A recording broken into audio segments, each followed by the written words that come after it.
Fala pessoal, tá no ar mais um episódio do podcast Contra o Outlaw, melhor podcast de direito digital, segundo o nosso parceiro Anthony Gama, que não participa do episódio de hoje, pois está em translado para Campo Grande, vai nos encontrar em breve mais uma vez, mas conosco aqui está a doutora Luísa Fatim, doutor Luiz Bino e eu, Rafael Chaia, para discutir um pouco a falta de sanidade de algumas decisões do judiciário no que diz respeito ao direito digital. Tá igual fralda de criança, todo dia é uma surpresa. Nossa, ia falar aquela frase do Alborguete, mas é melhor não, né? É melhor não. Saudoso Alborguete. E aí, gente, como é que vocês estão? Bem, cara, iniciando agora mais essa temporada, né? Voltando, casa nova, estúdio bonitão desse. Então, tamo aí, animados para essa próxima temporada. É isso aí, gente. Começando a terceira temporada em grande estilo. E você, Lu? Estúdio novo, tô animadíssima. Um prazer gravar nesse lugar tão lindo. Espero que vocês gostem tanto quanto nós. E já nos segue nas nossas redes sociais para não perder nada, pessoal. @lufatim, @antony.adv, @oluizbino e @rafaelchaia.adv, todos no Instagram. Sigam também nossos perfis oficiais, tanto no Instagram quanto no YouTube, @contro_out_law, para você poder assistir os episódios na íntegra agora nesse novo espaço e também assistir aos cortes e pegar conteúdos exclusivos.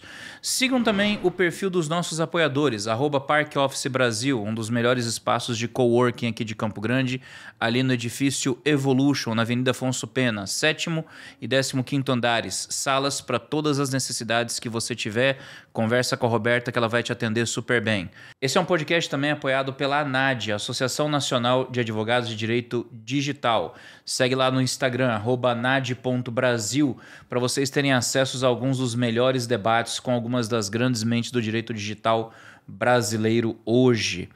É isso aí, pessoal. Vamos dar já o pontapé inicial com relação a uma das decisões mais polêmicas que a gente viu há algum tempinho atrás, que foi aquela que decidiu que o Facebook ia ter que indenizar em quase 10 mil reais, era 5 mil pelo Facebook, mais 5 mil do WhatsApp, todo mundo que tivesse uma conta em 2019 por causa de um vazamento de dados. E aí, vocês já conseguiram ganhar dinheiro com essa decisão? Só quem conseguiu ganhar dinheiro foi quem vendeu o curso ensinando a ganhar dinheiro com isso daí, né? A decisão saiu, já tinha curso ensinando como dar o cumprimento a essa decisão sem que tenha sido transitado e julgado. Não, assim, vamos começar do começo, né? Primeiro que a decisão nem definitiva era. E aí o pessoal já estava oferecendo curso de como ganhar dinheiro, já estava se oferecendo para protocolizar a petição.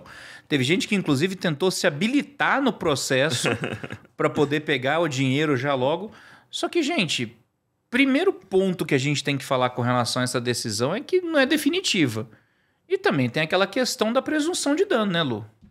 Pois é, a gente tem que partir do pressuposto que ainda na legislação nacional de proteção de dados, a gente não condena alguém tendo em vista a presunção iuris tantum de ocorrência de dano pelo vazamento de dados. Você tem que provar que houve um prejuízo para você poder ser indenizado, né? E as pessoas estão partindo do pressuposto que esse entendimento mudou, e não mudou de uma hora para outra.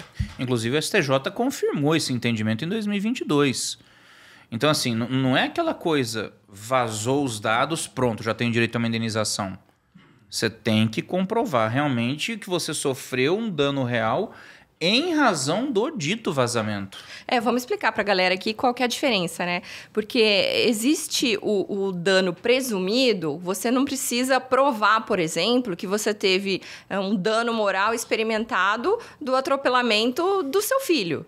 Né? É uma coisa que vem até do bom senso, e o direito caminha junto com o bom senso muitas das vezes, graças a Deus, né? Porém, não é sempre que isso acontece. Então, em muitos casos, o dano extrapatrimonial não é presumido. Então, você tem que provar que teve um prejuízo. Então, meus dados vazaram, ok. Mas esses dados já eram públicos, esses dados as pessoas já tinham acesso a ele por outras ferramentas. Eles vazaram e simplesmente pelo fato de terem vazado, eu mereço uma indenização por dano moral. Qual foi o dano efetivo disso? Qual foi o dano efetivo disso, né? A gente não pode simplesmente presumir que houve um dano e sair propagando aí que as pessoas têm direito a uma indenização, gerando um mercado totalmente efusivo, né? Efusivo aí de indenização, a indústria da indenização por dano moral, sem que haja prova do efetivo prejuízo. Exatamente. A gente não pode simplesmente assumir que, não, todo mundo vai ganhar 10 mil e pronto.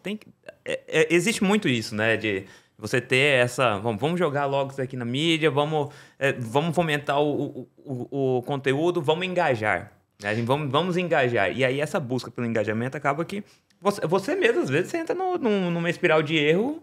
Quantas pessoas que vieram falar comigo, pô, e aí, como que eu faço? Cara, não é assim, calma, analisa a situação. Se o profissional sério se posiciona e explica para o potencial cliente que, calma, essa decisão ainda não transitou julgado, calma, muito provavelmente ela vai ser objeto de recurso e em sede de recurso, muito provavelmente vai ser reformada.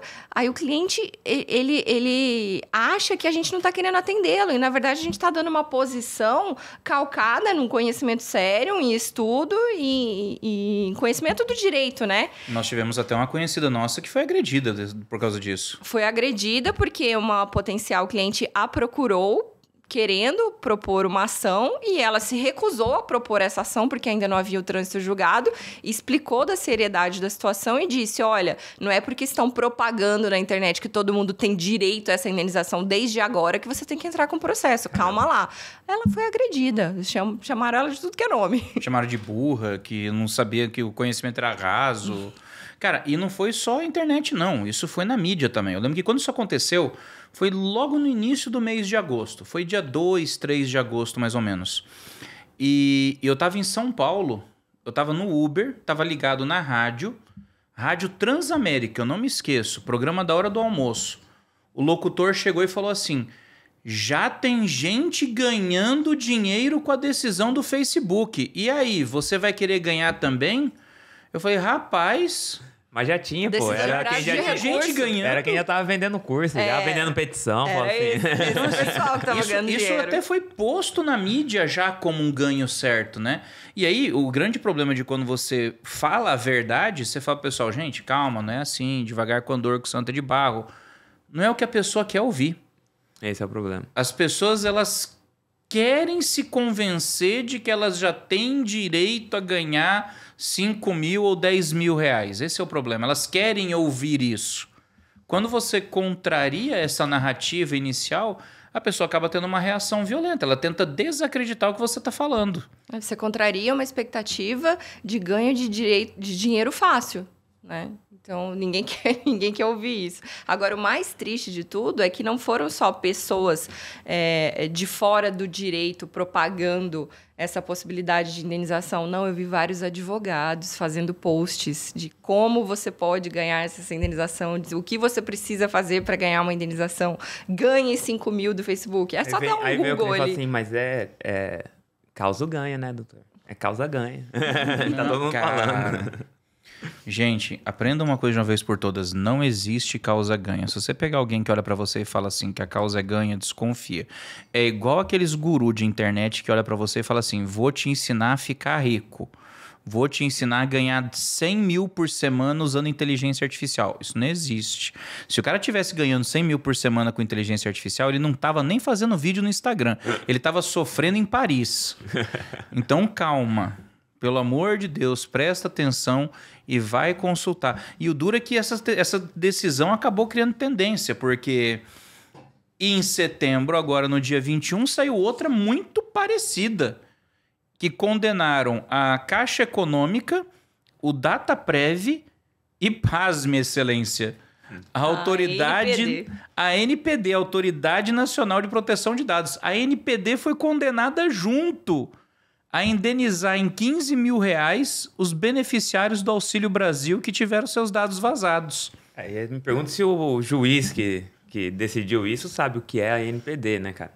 Porque a gente vê isso, assim, de uma situação... Ai, que ousado. Não, mas, pô, é verdade. O cara vai condenar a autoridade que investiga, que auxilia a investigação, a indenizar por um dano que ela não causou. Não, vou falar a verdade. É o que a gente estava comentando aqui. O dano ele tem que ser causado e tem que ser... Eu não posso presumir simplesmente o dano, entendeu? Não é assim que funciona. Aí eu vou lá e condeno a Autoridade Nacional de Proteção de Dados. Provavelmente quem colocou a NPD, ele não sabe o que era NPD, foi lá e colocou. Ué, vamos fazer um paralelo cara. aqui então. Se tiver o vazamento de dados de uma operadora de telefonia, eu vou condenar a Anatel junto? Uhum. Se houver o vazamento de dados de uma empresa aérea, eu vou condenar a ANAC junto? Exatamente. É a mesma situação. É o mesmo ponto. Entendeu? Cara, eu vou concordar com o Bino nessa. Eu acho que o juiz não sabe o que é NPD, cara. Não foi atrás. Ele não sabe. Às vezes ele não deve saber ele achou que era uma associação aí qualquer. Deve ter achado que... Deve ter uma associação. Exatamente, ele deve ter achado que é uma associação, cara. Não é possível. O A é de associação, certeza. Foi uma tentativa de responsabilização de uma autarquia por um ato omissivo. Imagino que tenha passado pela cabeça dele que se ocorreu o vazamento é porque a ANPD não atuou como deveria atuar. Mas vamos fazer um paralelo então com a responsabilidade ambiental. Na responsabilidade ambiental, para você condenar um ente público, tem que ser por omissão. E a omissão, no caso a negligência, tem de ser cabalmente demonstrada. Você vai me dizer que ele vai ter demonstrado cabalmente uma eventual omissão da NPD nesse caso? Nesse sentido, deveria ter havido uma denúncia que a NPD tivesse escolhido negligenciar e não Exatamente. investigar e não fazer um processo administrativo. A NPD, ela não é um órgão que vai proteger os dados. Ela não faz isso, ela não coloca um mecanismo de proteção de dados. Isso cabe à empresa, cabe Cabe à própria lei também. E a Autoridade Nacional de Proteção de Dados, ela investiga, ela auxilia na investigação, ela passa orientações, correto? Ela não é responsável pela segurança de dados da empresa, da Caixa Econômica, no caso, por exemplo. A gente não pode esquecer, a gente teve a oportunidade de conversar com o Dr. Arthur Sabá aqui no podcast em fevereiro desse ano. Foi exatamente na época que a NPD estava se tornando uma autarquia. A NPD hoje é uma autarquia, ela é uma agência pública, ela tem uma finalidade especial. Tem mais autonomia. Exatamente, e deixou de ser aquela coisa vinculada ao gabinete do presidente da República e ela agora está vinculada ao próprio Ministério da Justiça. Então, cara, como é que você pega uma autarquia vinculada ao Ministério da Justiça e você basicamente determina que um órgão do governo federal vai ter o dever, a partir de agora, de indenizar em R$15 mil os beneficiários de um projeto social? E, gente, me desculpa ser portador da má notícia de novo. Você aí, que é eventualmente beneficiário do Auxílio Brasil, você não vai receber esses 15 mil também, tá? Então, desculpa ser chato com você. Se já tem algum advogado que está entrando com a ação para você aí, ó, conversa com o doutor aí, pede para ele explicar direito para você, porque não é assim que funciona. O argumento vai ser o mesmíssimo do caso do Facebook. Você não pode presumir a existência do dano pelo simples vazamento de dados. O que, ao meu ver, poderia promover até uma discussão legal. Porque a gente sabe que, sob o aspecto técnico, é humanamente impossível para o cidadão comum ter o conhecimento necessário para fazer o link do nexo de causalidade de um dano que ele sofreu com o vazamento que aconteceu. Até porque, vazou o dado do Facebook em 2019. Beleza, o dado pode ter vazado em 2019, ficou lá armazenado num banco de dados que ficou à venda na Deep Web, que alguém comprou e usou para aplicar um golpe em 2022. Como é que eu vou conseguir comprovar esse liame de causalidade? Que esse nexo de causalidade, exatamente, que aquele meu dado que vazou em 2019 foi usado num golpe agora em 2022? O cidadão comum não tem essa capacidade técnica para fazer essa demonstração efetiva de dano. Por hora, a jurisprudência diz que essa demonstração efetiva de dano é necessária para fins de indenização. Então, até que se mude esse entendimento, e aqui a gente nem entra no mérito se o entendimento está correto ou não, porque a gente teve um episódio só sobre isso, né? Se esse entendimento vai mudar ou não vai mudar. Mas hoje em dia, o entendimento é de que é necessária a prova do dano. E aqui fica o nosso alerta para vocês. Inclusive, é uma opinião pessoal minha. Se algum colega advogado te promete êxito numa causa, seja qual for ela, tenha cautela, porque é antiético, não é nada profissional, as decisões não são oriundas do próprio advogado, é um juiz que julga e, eventualmente, um tribunal que reforma. Então, cada cabeça é uma sentença. E a despeito de termos uma legislação robusta sobre isso, tratando de proteção de dados, a gente ainda depende de uma verve que vem da jurisprudência. né? Então, a gente não pode simplesmente presumir que o juiz vai pensar da mesma maneira que o advogado que vai propor a sua ação. Então, ele não pode te garantir êxito numa demanda. Isso é temerário. Até porque tem juiz aí que dá até medo da decisão, né, cara? Rapaz, Cara, eu ia falar isso. Só da gente pensar que o juiz é um ser humano, né? Ele tem que ser imparcial? Tem que ser imparcial. Além de outras coisas que ele deve ser. Isso basta a gente pegar a lei orgânica da magistratura, enfim, princípios do direito que ele tem que seguir a legislação. Ok. Porém, ele é um ser humano. E tudo que ele viveu durante a vida dele deixam ele um pouco distante de algo chamado neutralidade. Imparcialidade e neutralidade são coisas completamente diferentes. Imparcial, ele tem que ser neutro. É muito difícil, porque o ser humano carrega consigo toda a sua vivência, todas as suas experiências, suas ideologias, suas filosofias, suas crenças, inclusive, né? Agora, é extremamente difícil você ponderar num caso concreto e seria um mundo... Não sei se seria o mundo ideal, né? O magistrado que conseguisse julgar, independente das suas experiências, das suas vivências, das suas crenças. Será que a gente vai chegar num mundo assim? Vamos somar um elemento complicador? A quantidade absurda de juízes que nós temos hoje, e isso é fato, isso eu não estou falando nada estranho para ninguém. Mas nós temos uma quantidade absurda de juízes que não são versados em tecnologia. É aquela velha discussão que a gente sempre fala, discute-se muito o direito, mas não se discute o digital. Eles não conhecem o funcionamento do digital. Teve uma decisão, por exemplo, de um juiz que chegou, era um caso de execução, que foi informado que o executado tinha criptomoedas numa hard wallet. E o juiz, na sentença, mandou oficiar a hard wallet para bloquear as criptos. Ele achou que a hard wallet era uma empresa, ele achou que era uma exchange. Ele achou que a hard wallet era um ente para quem você podia fazer uma comunicação para poder segurar os valores. E não é, cara, é tipo um pendrive. Você vai oficiar o pendrive para mandar bloquear as criptos do cara? Não tem como. Então, assim, o juiz é burro. Não é que o juiz seja burro. Nós temos juízes que têm 50, 60 anos, que não são versados em tecnologia. E tem outros da mesma idade que são, até, cara. Exato. Mas assim, a transformação digital como a gente conhece, se a gente for pensar bem, tem 30 anos. É de 30 anos. Isso se você pegar desde a criação da internet com interface visual pelo Tim Berners-Lee em 12 de março de 1990 até hoje, 2023. São 33 anos. Então, é fato que existe uma transformação digital em andamento. E é fato também que tem muito juiz que está completamente alheio. Teve aquele caso que você teve uma decisão que você teve que explicar a LGPD, lembra? Eu tive um caso que eu tive que explicar para a juíza, e ela, ainda bem que recebeu muito bem esse caso, eu até comentei aqui, que ela mandou excluir todos os dados da pessoa da base do meu cliente na época. E aí eu falei, olha, não tem como a gente simplesmente excluir todos os dados, porque até neste processo a gente tem dado da pessoa. Então como que eu vou excluir todos os dados? Isso é uma pena que ela é muito alta, né, para se cumprir. Severa. E aí ela entendeu, falou, não, então vou reformar. E foi muito... Entendeu que devia haver um escalonamento, tanto né? que assim, a gente tava com... Isso foi em 2020, eu acho. A gente tava com pouco tempo de LGPD até então. E aí ela falou, não, é que a gente realmente não tem muito conhecimento da lei aqui e tal. Chegou agora, tô decidindo agora. Primeiro caso que eu pego sobre o tema.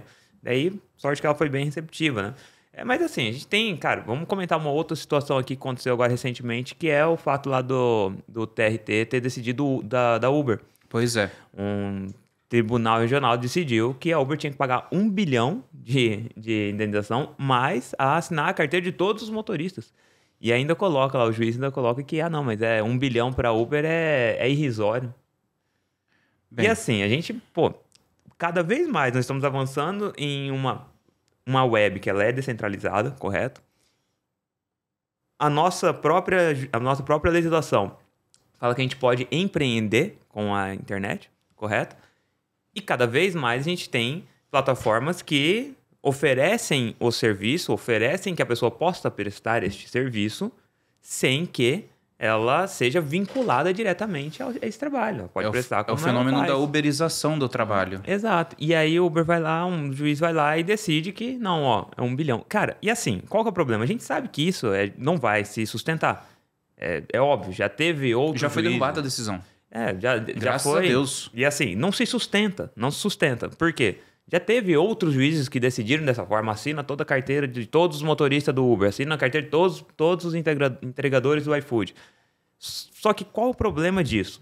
Mesmo a gente sabendo que não se sustenta, causa insegurança jurídica para uma empresa que quer se instalar aqui. Afasta, porque a empresa vai e fala assim, pô, lá no Brasil tem bastante mão de obra, tem bastante gente que quer, de fato, trabalhar dessa forma. Aí eu chego aqui, coloco a empresa, passa um ano, vem um juiz e fala que eu tenho que indenizar todo mundo, assinar a carteira de todo mundo, e não é assim a situação, entendeu? E aí a gente vai causando essa insegurança jurídica e afasta a empresa de querer colocar no Brasil. Fica com ambiente hostil, né, para o Fica um empreendedorismo. ambiente hostil e essa insegurança altera até o mercado, né? Aqui a gente está falando da gig economy, né? Economia de bicos. E a decisão pode ter sido derrubada no cível, mas a gente sabe que dentro do Tribunal Superior do Trabalho existem 2 turmas que são favoráveis ao reconhecimento de vínculo com a Uber e 2 turmas que não são favoráveis, né? Essas que dizem que existe o vínculo, elas falam que não é porque não tem habitualidade que eu vou derrubar o vínculo de emprego, porque o cara não tem ingerência alguma sobre a precificação, por exemplo, sobre a classificação do carro dele.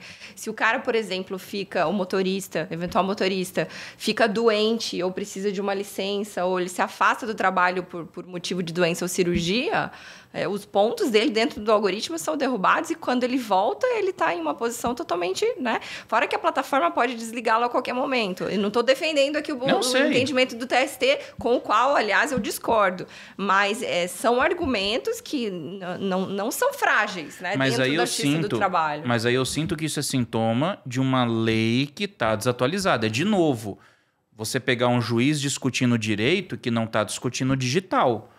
Gente, se você quer saber se tem direito a vínculo ou não, discute a partir do básico, vai a partir do fundamental. Artigo 3º da CLT.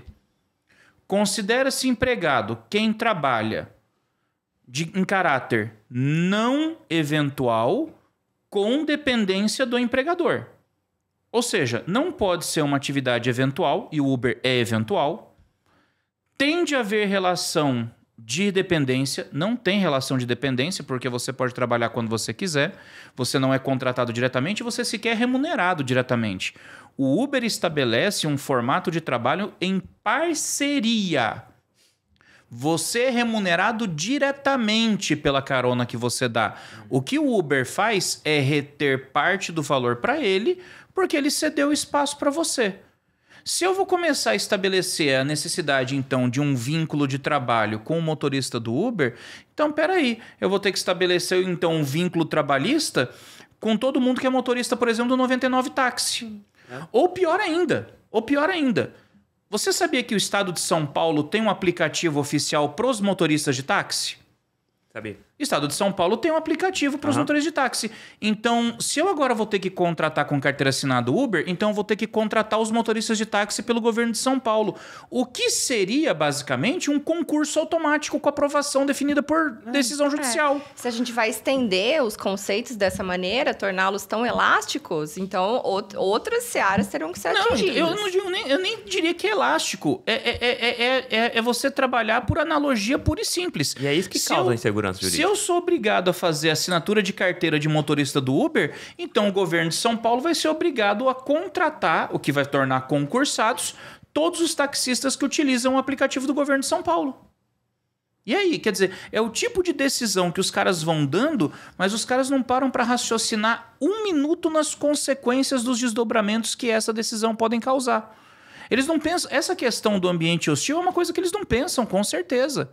Pelo contrário, eles não estão nem aí. A gente tem um ministro do trabalho mesmo que já falou: ai, tadinho do Uber, me desculpa, mas eu não tô nem aí pro Uber. O ministro do trabalho já falou isso, nosso atual ministro do trabalho. Ou seja, a galera não tá nem aí se vai criar um ambiente hostil para inovação e empreendedorismo. Quantos aplicativos trabalham em regime de parceria da mesma forma que o Uber trabalha? Exatamente. Que não foram abarcados pela decisão. E que não foram abarcados pela decisão. Mas se uma decisão dessa passa, me desculpa. Vira um... É efeito dominal. Exato. Um vai puxando o outro. Exatamente. Vai acontecer com o iFood.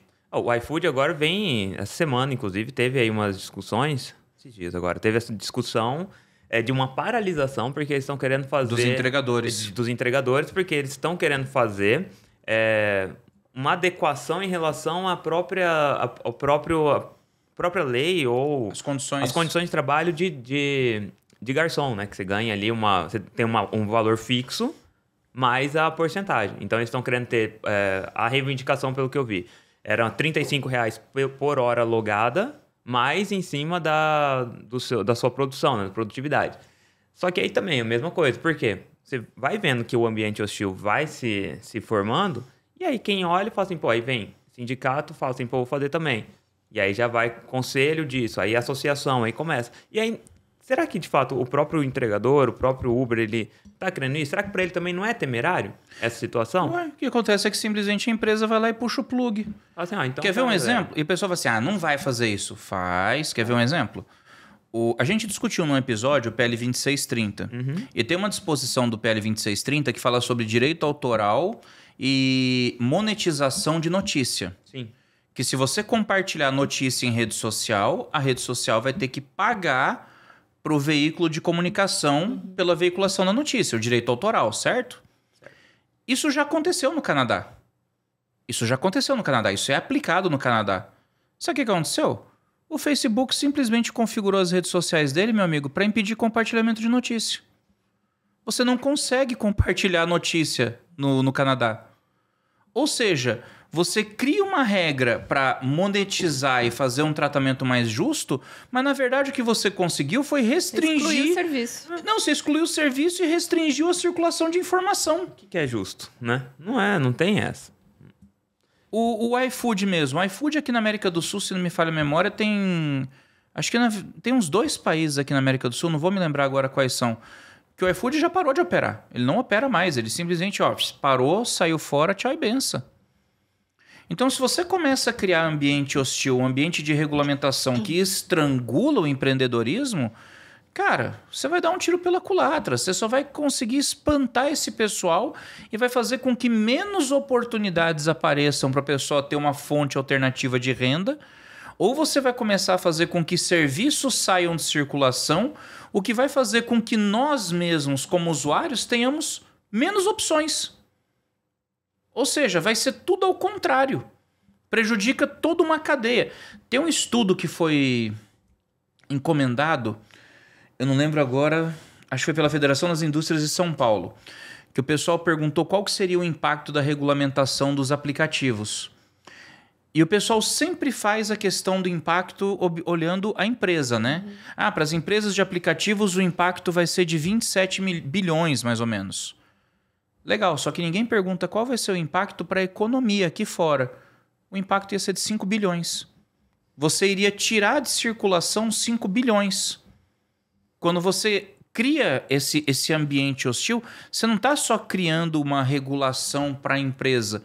Você está afetando toda uma cadeia produtiva, toda uma cadeia econômica que reflete inclusive em aspectos de arrecadação, bem-estar social, PIB, DH. E de novo... Será que o cara do TRT, quando deu essa decisão, ele pensou em tudo isso? Eu duvido.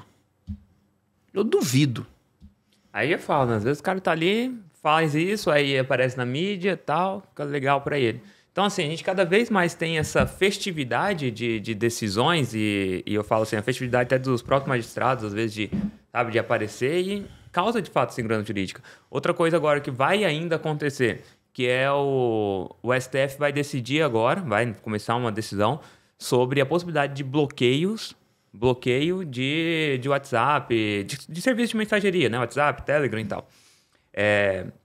Isso foi uma ação de inconstitucionalidade proposta, acho que 2016, 2017, não lembro bem, quando começou aquela putaria mesmo de juiz de primeiro grau falar, vamos suspender o WhatsApp, bloqueia o serviço. Por quê? Aí, só para dar uma contextualizada, na época o PR, que hoje é o PL, né, entrou com uma ação de inconstitucionalidade para que se entenda inconstitucional o artigo 12, inciso 3 e 4 do Marco Civil da Internet, que falava sobre a possibilidade de suspensão de serviço. Tá? Só que eu acredito que isso é você esticar muito a interpretação do negócio. não é essa a intenção da lei. A gente tem que entender também a intenção da lei. Não pode ler apenas... Exatamente. Não pode apenas ler e falar assim, não, é isso daqui. Entendeu? Porque aí eles vão lá, um juiz de primeiro grau decide que o WhatsApp tem que ser bloqueado porque o WhatsApp precisava entregar o dado daquela pessoa em específico que não entregou, então vamos bloquear todo o WhatsApp do Brasil inteiro. E aí a gente vai, mais uma vez, pessoas que hoje vendem apenas pelo WhatsApp, serviços hoje que são agendados e tudo sai pelo WhatsApp, pelas mensagens, por mensagem direta. E aí economia dependente de um serviço de mensageria. Com certeza. E aí eu vou lá e mando bloquear. Beleza. A gente entende que isso nós entendemos que isso é esticar demais o entendimento.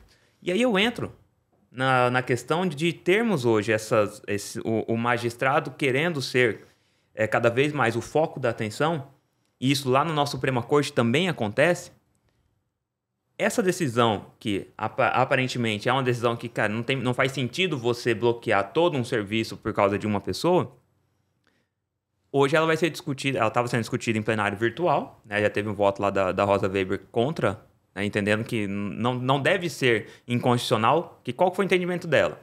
Não deve ser inconstitucional porque isso foi um erro de interpretação do magistrado. A gente não pode considerar inconstitucional. Eu concordo. A gente não pode esticar tanto a interpretação, considerar inconstitucional esses dois dispositivos da lei, para que aí eu faça, né, torne toda uma situação inconstitucional. Pelo sentido aplicado pelo magistrado de primeiro grau. Exatamente. Isso não invalida, não torna inconstitucional a legislação sobre a qual ele decidiu. Ainda que ele tenha se fundamentado naquilo, né? Ele esticou demais. Beleza. Só que aí a gente tem agora um destaque para se votar isso presencialmente. E é aí que eu fico assustado. Porque quando a gente vai para um plenário virtual, as coisas às vezes acontecem, passam, beleza. Agora, no plenário presencial ali, na discussão, é TV STF que vai estar ali, é mídia, é imprensa. Bichinho do ego, né? Aí, meu amigo, o cara vai para cima. E a gente vê hoje um STF, e isso eu fico triste de falar, a gente vê um ativismo judicial. A Lu colocou aqui, beleza, a gente tem uma imparcialidade e neutralidade. Só que ali não tá tendo mais isso, cara. Tá se olhando. A justiça, eu cresci vendo isso. A justiça, o símbolo dela é vendado. Por quê? Não se vê a quem eu aplico, eu só aplico. A lei, ela é aplicada. A decisão, ela é aplicada. Não tô vendo para quem. Só que hoje, não. É isso que me preocupa. Dando uma olhadinha aqui. Para quem? Então, assim, se eu já tive uma decisão de STF mandando fazer busca e apreensão em pessoas que estavam num grupo de WhatsApp porque um falou uma besteira e o restante só existe, ou às vezes só mandou um joinha, concordou, e aí eu vou lá e mando fazer isso aí. Por que não decidir que, a partir de agora, não tem mais WhatsApp para ninguém? Telegram já não caiu por causa de decisão de STF? Já, Galera que vende, galera do arrasta pra cima que vende curso pelo Telegram ficou pulando 10 metros durante uma semana. Certo. E aí eu vou lá e um STF que já decidiu que o Telegram tem que ser banido ou vou travar as operações do Telegram no Brasil porque o Telegram não me entregou informações. Se eu já tive essa decisão para decidir que o WhatsApp pode sim ser bloqueado, independente de quem ele vai atingir. É que sabe o que deve passar pela cabeça desse pessoal? Cara, é um palpite meu, mas na cabeça desse pessoal deve passar o seguinte: a empresa é responsável pelo aplicativo. Como que você vai me dizer que eles não têm controle sobre o que acontece? Como assim você não controla o que está acontecendo? Não, dá um jeito de controlar. Só que não é assim que funciona. A gente veio de uma cultura de internet na última década e meia tão focada na privacidade, tão focada na proteção de dados, que foram criados mecanismos de segurança como a criptografia de ponta a ponta, que de fato hoje o Meta, que é dono do WhatsApp, ele não tem a chave de decriptação para poder pegar o middleman ali, o homem do meio, man in the middle, né, que o pessoal fala, para pegar a mensagem e opa, olha aqui o que eu peguei. Não vai conseguir, porque está tudo codificado. Você tem a chave de encriptação e decriptação de uma ponta a outra. O WhatsApp não tem como saber o conteúdo das conversas. O Telegram não tem como saber o conteúdo das conversas. E na cabeça do magistrado, ele não consegue conceber isso. Ele não deve entender, ele não deve compreender o funcionamento da tecnologia de segurança por trás. Cara, eu não sei. Eu tenho muito receio, sabe por quê? Tá tendo uma onda muito forte, cara. Isso é uma opinião minha até, e uma situação que eu vejo. Tá tendo uma onda muito forte de autoritarismo. Uma onda muito forte de autoritarismo. E esse autoritarismo judicial tá acontecendo. Isso para mim tá explícito. Então, ainda que o cara tenha um entendimento, qual que é o caminho que a gente vai seguir? Vamos bloquear Telegram, vamos bloquear o WhatsApp, vamos fazer um nosso, e aí a gente vai ter controle sobre o que cada um tá falando. E eu vou investigar quem eu quiser. Só que aí vai contra o Marco Civil, porque mas o os caras já estão nem aí pro Marco Civil, O Marco Civil coloca privacidade em pelo menos 4 ocasiões distintas na redação dele. E coloca liberdade de expressão. A gente tem liberdade de expressão hoje? Liberdade de expressão coloca em 5. Cara, privacidade e liberdade de expressão. Vamos lembrar um detalhe. Tanto a privacidade quanto a liberdade de expressão, elas são fundamento no artigo 2º do Marco Civil, princípio no artigo 3º, elas são direito no artigo 7º e são condição essencial para o pleno exercício do direito de acesso à internet no artigo 8º. É o tripé do Marco Civil da internet. Junto com a neutralidade. Junto com a neutralidade. Neutralidade de rede, liberdade de expressão e privacidade. Exato. Sabe o que está faltando para esse pessoal? Está faltando ler o próprio Marco Civil, um artigo que todo mundo negligencia, que é o artigo 6º. Todo mundo lembra o artigo 7º, o artigo 19, o artigo 8º. Ninguém lembra o artigo 6º. O que diz o artigo 6º? Esta lei deve ser interpretada considerando a cultura, os usos e os costumes da internet. Ou seja, o próprio artigo 6º do Marco Civil ele faz o alerta. Não é para interpretar só com base nos princípios normativos do direito. Não é para interpretar só sob a lógica epistemológica e hermenêutica jurídica. Não. Isso aqui é uma lei que você tem que interpretar considerando a cultura, os usos e os costumes da internet. O artigo 6º fala isso. E eu não estou vendo um juiz, seja juiz singular, seja de tribunal de revisão, seja de tribunal especial ou tribunal extraordinário. Eu não estou vendo ninguém fazendo a lição de casa para olhar, não, peraí, eu tenho que julgar um caso envolvendo criptomoedas, deixa eu ver como é que funciona a criptomoeda. Eu não sei como é que funciona, vamos fazer o seguinte, nomeie um consultor aí para me dar os esclarecimentos. Pô, esse caso aqui envolve um programa de mensageria, vem cá, antes de eu tomar a decisão, por favor, você representante da mensageria, me explica aqui como é que funciona. E faz os questionamentos, mas não é possível fazer tal coisa? Não, não é. Por que não é? Me explica, deixa eu entender. Vamos trabalhar junto. O que a gente pode fazer para tentar resolver isso?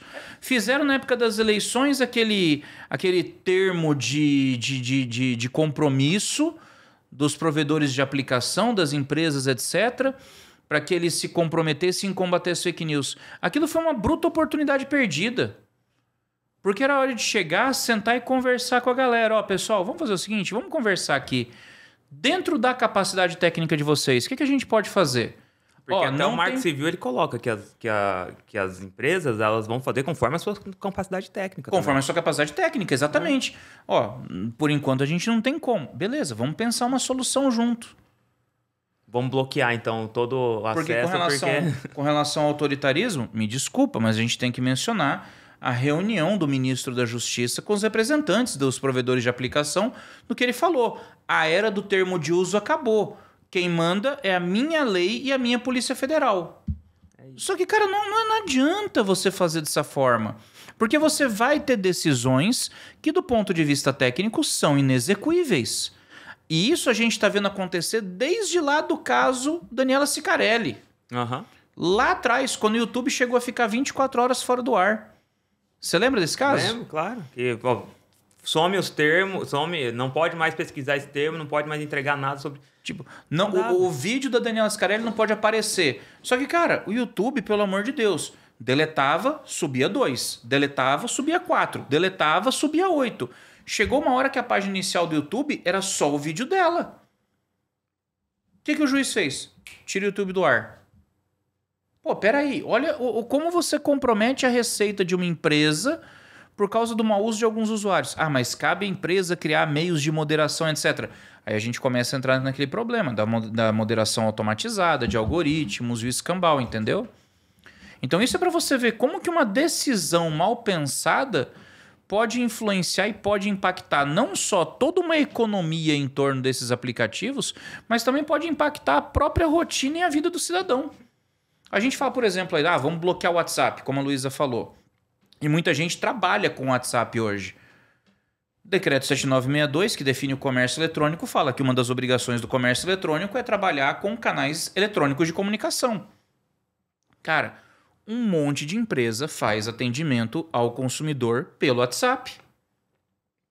Quer dizer, vamos bloquear o WhatsApp. Você vai pegar uma porrada de empresa que hoje usa o saque pelo WhatsApp e você vai cortar o único canal de acesso do consumidor. Algumas concessionárias de serviço público usam o WhatsApp. A Águas Guariroba, aqui no estado de Mato Grosso do Sul, atende pelo WhatsApp. As empresas indiretamente vão passar a descumprir a lei por ocasião de uma determinação judicial que tira o serviço do ar. E não vai ser aquela coisa do tipo, então, eu vou bloquear o WhatsApp daqui uma semana, então dá um jeito de já arrumar um canal alternativo, tá? Não, meu amigo, é tipo, bloqueou. Se vira nos 30, você tem que arrumar um outro canal. Aí volta todo mundo pro 0800. Pô, a gente vai andar para trás. Sim. Parece que andam de mãos dadas, né? O autoritarismo e o ativismo judicial e, do outro lado, o desconhecimento. E esse desconhecimento, principalmente no que tange a conceitos de tecnologia, do digital, do ecossistema de inovação, é algo tão drástico e decorrente do nosso próprio sistema de ensino, que é totalmente falido, compartimentalizado, sedimentado. Então, as pessoas que se formam em direito não têm conhecimento de tecnologia, quem se forma em tecnologia não tem conhecimento de direito, de sociologia, de filosofia. E aí, nesse caminho, quando se toma uma decisão na seara de humanas, ali no poder judiciário, não se pertine sobre quais serão as consequências para a sociedade, né? Decorrentes daquela violação a um preceito que na tecnologia é tão tangente e para a galera de humanas é tão difícil de entender. Né? Ué, é o letramento digital. Vocês viram o que a Anatel publicou essa semana também, que passou agora? Não, A Anatel chegou e falou: 76% dos brasileiros não têm condição plena de utilizar a internet. É a tal da discussão em torno do letramento digital. E é um direito humano fundamental hoje em dia, né?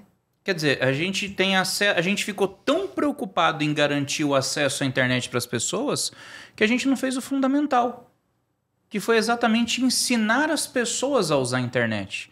Se você começa a trabalhar o letramento digital, que é essa, entre aspas, alfabetização para o uso da internet, considerando conceitos básicos como compliance, segurança, etc., cara, você começa a formar toda uma geração de futuros advogados, promotores, juízes, consultores, peritos, que vão conhecer o funcionamento da internet e que na hora de ter que tomar uma decisão, vão tomar uma decisão considerando a natureza, as características que a tornam única.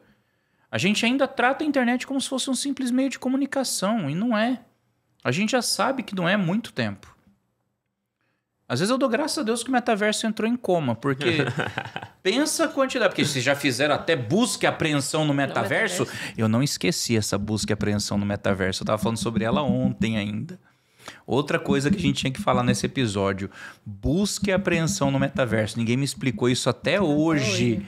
Eu tô pra ver como é que foi essa busca. Foram pegar o cogumelo do Mario e ninguém me falou, cara. Certeza. Certeza. Vou fazer uma busca pessoal no Mario, cara. A pretensão era ser o primeiro a fazer a busca e apreensão no metaverso, né? É isso, cara. Exatamente. Numa operação que combate IPTV. Me explica a lógica. Tá no metaverso, IPTV também. É essa questão, cara. Tipo assim, como tudo hoje ele vira informação, né? Vira informação, vira mídia. Quem tá por trás daquilo, quem tá vendo aquilo, fala, também quero estar na mídia. Eu quero meu momento de fama também. E aí vai lá e faz. Vou fazer uma busca e apreensão no metaverso. Vou fazer uma decisão que vai mandar pagar 1 bilhão, o Uber pagar 1 bilhão para todo mundo. Vou fazer uma decisão aqui, vou decidir, vou explanar agora sobre a possibilidade de bloquear o WhatsApp, bloquear o Telegram. Mais fama, mais momento, mas... Aí também outra discussão que vai surgir, que vai ter agora para o STF também, que é sobre a possibilidade de afastar o sigilo de todo mundo. Né? Foi um pedido, foi uma questão feita pelo Conselho Nacional do Ministério Público, né, o CNMP, e eles colocaram na resolução que pode haver a quebra de sigilo telemático para todos, que é independente, de pessoas indeterminadas. Então, assim, eu vou chegar para o Google e falar assim, eu quero IP de todo mundo que pesquisou tal situação. Eu quero IP de todo mundo que pesquisou o endereço da escola onde teve um ataque, um exemplo. O primeiro caso que aconteceu isso foi durante a investigação do assassinato da vereadora Marielle Franco. Foi a partir desse que caso, pediram a quebra de sigilo pro Google de todas as pessoas que tivessem pesquisado a expressão Marielle Franco dentro de um determinado período de tempo. Só que assim, gente, pelo amor de Deus, as regras para requisição judicial de registros estão claras nos artigos 22 e 23 do Marco Civil da Internet. Você precisa estabelecer um recorte de tempo, um período sobre o qual você quer a quebra de sigilo. Você tem que justificar a quebra de sigilo. É um meio de prova necessário? Ok. Esses dois você até conseguiria preencher. O problema é o terceiro requisito. Terceiro requisito.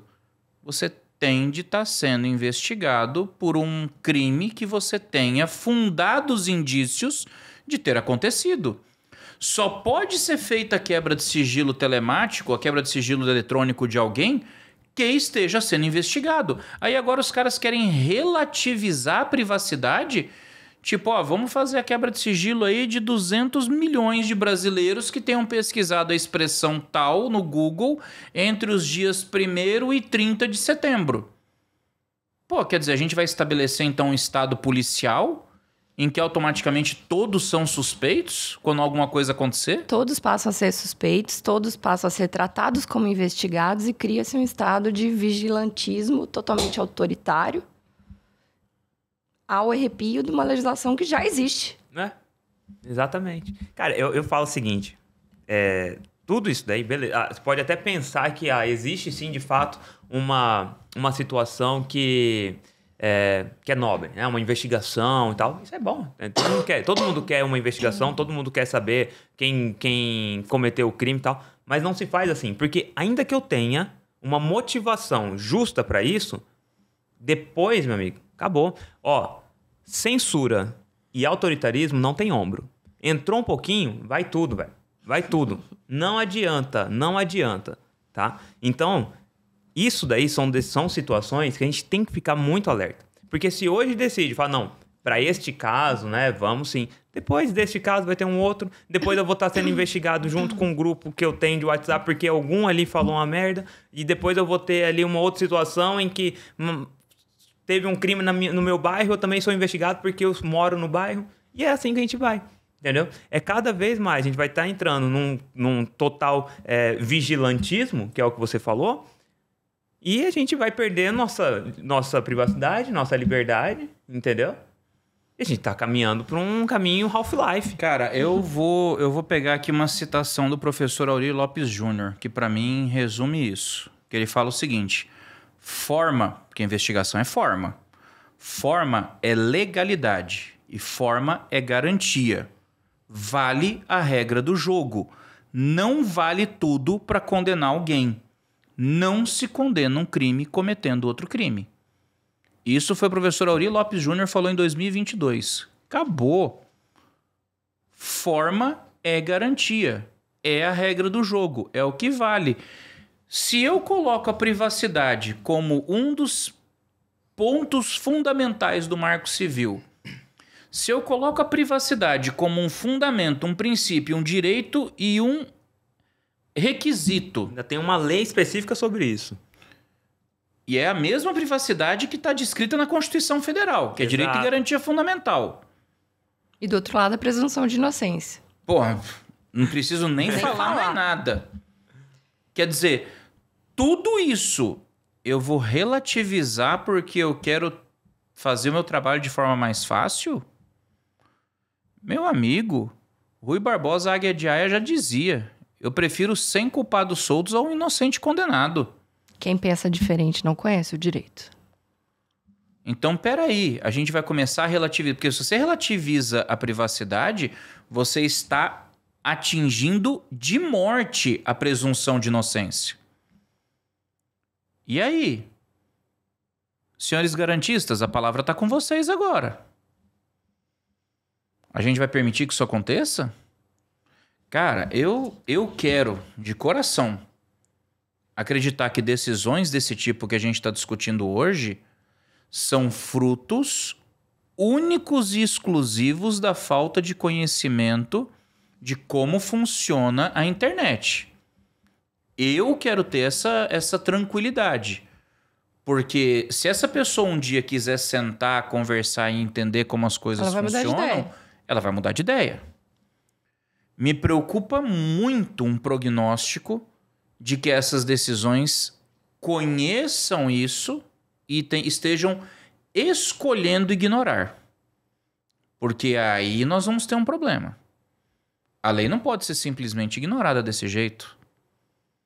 Especialmente para fins penais.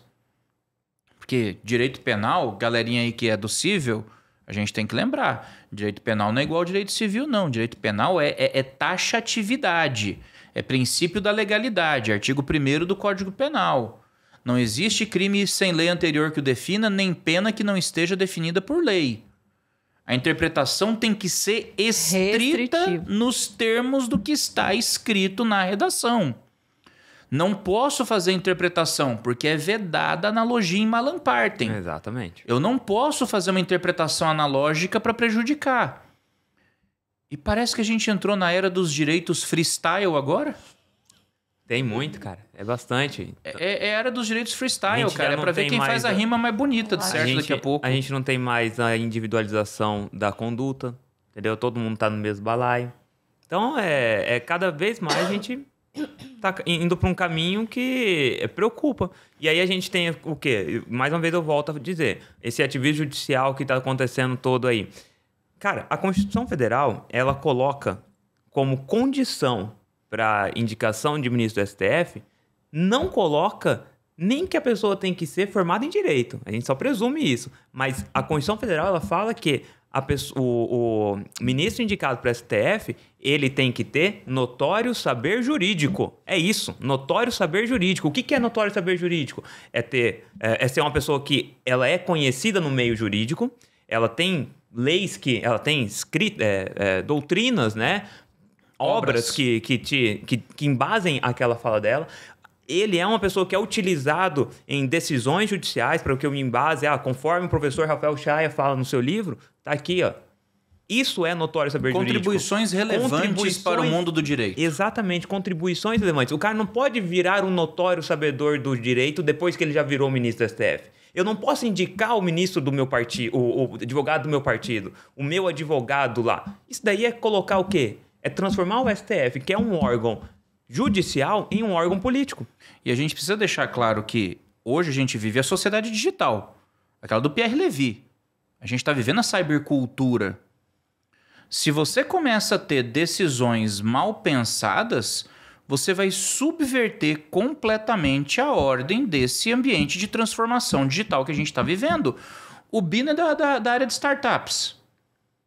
Cara, se você começa a apoiar decisões que criam, por exemplo, ambientes hostis para inovação, o marco legal das startups perde seu objeto, perde o fim, a sua existência. Seu objetivo. Se eu começar a relativizar a privacidade, começar a quebrar sigilo sem critério, para que eu tenho LGPD?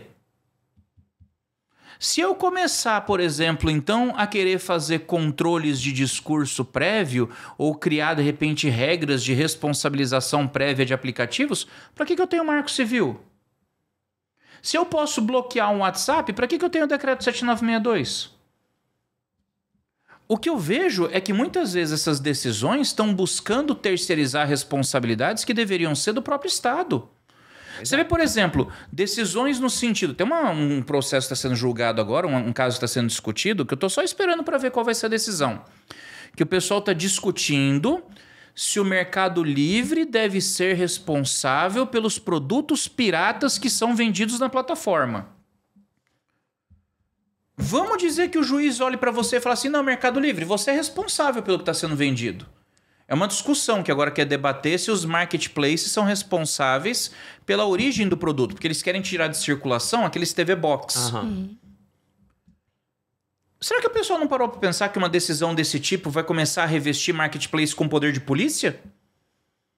Quer dizer, agora marketplace vai ter que ter poder de polícia para ele determinar o que é legal e o que não é legal? E até onde vai a extensão dessa verificação? Se eu amanhã quiser usar o OLX para vender o meu celular, a OLX vai me questionar, mas você tem a nota fiscal do celular? Como é que eu sei que esse celular é seu mesmo? Pois é. Então, assim, é desse autoritarismo que, ao meu ver, busca muito mais terceirizar responsabilidades que a gente está começando a impactar de forma profunda a sociedade digital e o próprio processo de transformação digital que a gente está inserido. Pra você ter uma ideia, todo esse ativismo que a gente está falando aqui, do STF hoje está parecendo mais um órgão político do que um órgão judicial.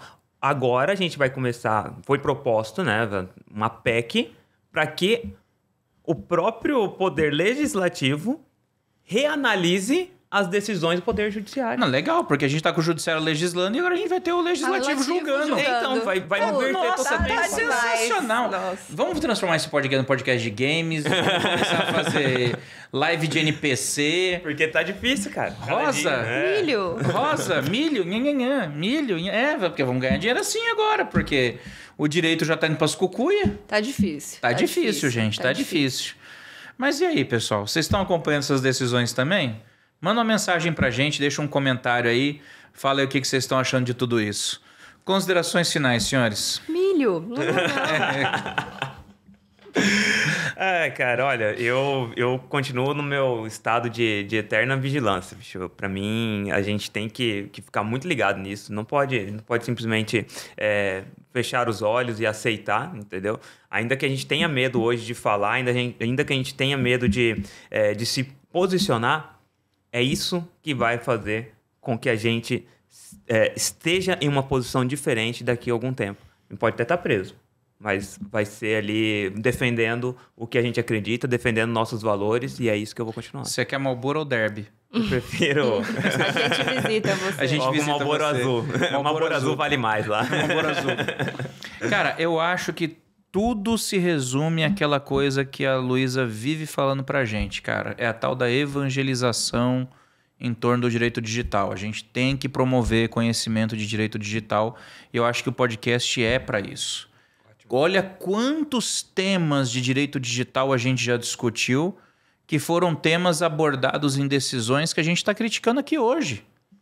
Então a gente tem que trabalhar essa evangelização do direito digital no sentido de promover o conhecimento, sabe? Dar um pontapé no letramento digital para que as pessoas consigam entender como é que funciona de fato. E para que elas possam questionar quando elas se depararem com esse tipo de decisão, né? Que surrupia direitos ou mesmo tripartição de poderes, gente. A gente está falando aqui de um poder que quer se subsumir no papel do outro e o outro agora quer dar o troco. Não, virou festa. Agora virou festa. Então continue acompanhando a gente aí, apoie o nosso trabalho. É isso aí, gente.